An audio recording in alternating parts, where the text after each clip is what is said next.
I don't even know what they're talking about here, but I said, well, you're saying the right things the right way. That's all that matters, and they're not used to that. Stay focused, stick to the script. She did that. She was good at that. The third thing, shortly after the legislative vote, she was contacted by the state's utility company, a statewide, a large company, Idaho Power. She communicated with several key people, I think all the way up to the vice president there, and they said her science message was inspiring to them and something they actually agreed with. Okay. Then they said, we're starting a new statewide energy blog here. We'd like you to be a main contributor to this blog. She told me after, I didn't know what they were talking about. What the hell's a blog? That's how much. So she, after I explained it to her what it was, she then went back to him and said, all right, I thought about it. Here's the deal. If you want me to be a part of your blog, you got to do something for me. Well, see, there you go. See, how many people would be bargaining with the power company? Say, what are you going to do for me?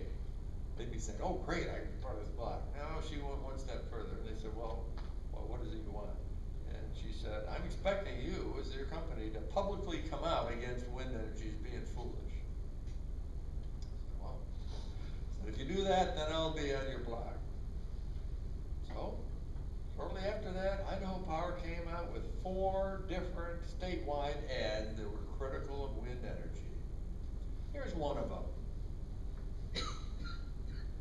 The whole thing is, I just took out a box here to show you what it says. Integrating the variable capacity of wind energy undermines the time-tested science. See the word science in there? Science-driven technology plan required of all utilities. That just isn't right. It's the utility speaking publicly. Here's another one they did. In the simplest of terms, special interest groups and wind developers are asking you to pay more for a less reliable product. That just isn't right. That's the utility company saying this. One woman's input. So, most utilities are against wind energy, but few are willing to go public. Sometimes all it takes to give them the courage to publicly express their convictions is that they see people who are speaking up against this charade in the right way is the key thing there. Not just speaking up against it, but in the right way. Something they can buy into and accept. And they accepted her science position here. In this case, the utility company was inspired by the words of this one citizen. One person. One person. Message is stay focused, stick to the script. This isn't all. After her meeting with the Idaho Energy Office, that was the first one that happened I told you about with the governor, she told me, she said, well, now that I got his name and stuff, I'm not going to let him off so easy. So, in her words, she says, I bombarded this guy with information here about the science and what should be being done and stuff like that. So I'm sure he was sick of hearing from me, but I didn't care. He was going to hear it. A few months later, he became the head of the Idaho Public Utility Commission. Very important position here, right? One of the first major issues before him was several pending wind project applications. Here's what happened. Story here, published. The Idaho Public Utilities Commission says no to 14 wind power projects. 14 projects denied, rejected, turned down. Again, all of them were expecting to be approved. But with this new guy taking over, this guy who'd been bombarded by this one woman citizen here saying there's no science behind this, so cut the crap, let's just stick to things that make sense, etc., etc. This guy obviously was listening. 14 wind projects gone. Like most of these items, this woman is quite modest and does not take credit for any of these. So if you call her up, she said, I don't know what you're talking about. I'm telling you, she's not tooting her own horn. I'm telling you, she's definitely the person responsible. There's no ifs, ands, or buts about it. What is undeniable is that she was the main citizen who was educating the IPC's chairperson, for instance, about the lack of science. No one else was contacting this guy. What is also undeniable is that the rejection of these 14 wind projects was a major blow to AWA and the wind industry. One person. Stay focused, stick to the script. So this true story shows the power of even just one person can be awesome if they stay focused and stick to the script. In order to do things the right way. So again, I want you to think about what advantage does any person here what advantage does this person have over anybody here? She's a housewife, no technical background, no college degree, has 4 children, has a job, no organization for support, no anti-wind internet site, no financial, she's just a run-of-the-mill middle-class person, has no money, very shy and reserved, blah, blah, blah, blah, blah, only been doing this for a few months. She has some advantage here that you don't have? I don't see much advantage at all. If I was just to look at this out of context and say, this person ordinarily would have very low possibilities of any consequential success. I'm showing you just some of the things she said.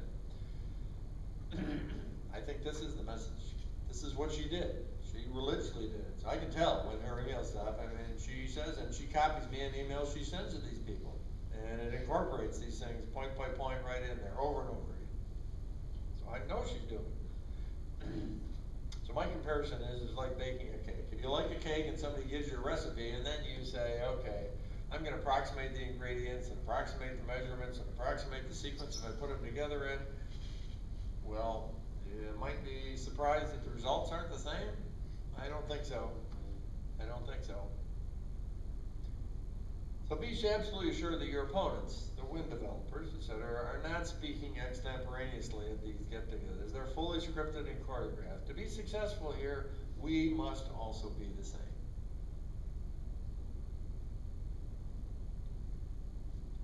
So, that's the message here I have when someone says, what can I do here? Obviously, I don't know all the circumstances, so there's a variety of different things. Some cases, maybe a lawsuit is necessary. There's a variety of different options, but I'd say always to start with going about this in a scientific manner. It's a surprising number of times you're going to see it's going to work. Nothing works 100%. If you've got something that works 100%, speak up and tell me. But I can tell you this works a large amount of times because I've heard it from a lot of people. Yes, sir? Obviously, stopping them before they just as they're before they're even approved is the most effective. Are you aware of any wind projects in North America that have been put a stop to after their in-build process? Well, we mean after they're fully constructed? At any stage. Permitted? After permitted, and ground broken. That's a good question. I have to think about that. I don't have any, data. I don't collect data like that. I'm not trying to put you on the spot. No, I'd have to think about that. I don't collect that type of data, so. The only long-term facility I'm familiar with is one south of Watertown, and I go there all the time, and I'm always stunned at how little they're turning. They have to turn to generate. Martinsburg you're talking about? Or Watertown, New York? Yeah, south of Watertown. Yeah. Martinsburg? Yeah. Yeah, something. Well, that's the area we live in, so yes. Okay, any other questions? Don't be bashful. What can we do about the pace that like first wind is going at? I mean, today in the news, they're putting about a dozen wind testing towers right down by Katahdin. So they're encroaching on Katahdin, Sacred Head Mountain. And this is so serious. And the public seems to be so unaware. What can we do? These people are going to be aggressive because there's big bucks in it, so we can't expect them to stop. My view is the main choice you have is to educate the public. Sure, yeah, we're starting off at a hole here because these people have already been propagandized. In other words, misinformed as to what the reality is. So we have to unmisinform them before we can then correctly educate them as to the reality. So there is some work to that, but there's also a lot of good basic things that are appropriate here. I mean, the real benefit is, in my view, is that we have truth on our side. Truth. I mean, the facts are that this doesn't make sense. That's the truth. We're not making this up. Facts are this doesn't really make sense. So the fact that we have truth on our side here is a big weapon, but it isn't enough, unfortunately.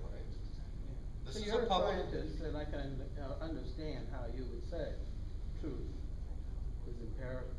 I have to have that. Is there any evidence being collected? Do you know, empirical evidence or information about how much fossil fuel is used to mine the materials and like molybdenum and other rare, metals. There have been a And- couple of, these are called life cycle studies, there have been some, but, I don't really have a high degree of confidence in them because, from what I've seen, there's been significant assumptions, made, and I don't Yeah. know really how much, Well, my question is really, if you consider the fossil fuels that are burnt to mine and get the materials, then to transport, manufacture, and ultimately transfer them with all that oil pushing, windmill parts across the ocean, and then having the road blown to be able to get the machinery up to the flattened main mountain, Yep. and then put in place, and then keep them oiled, they need oil all the time.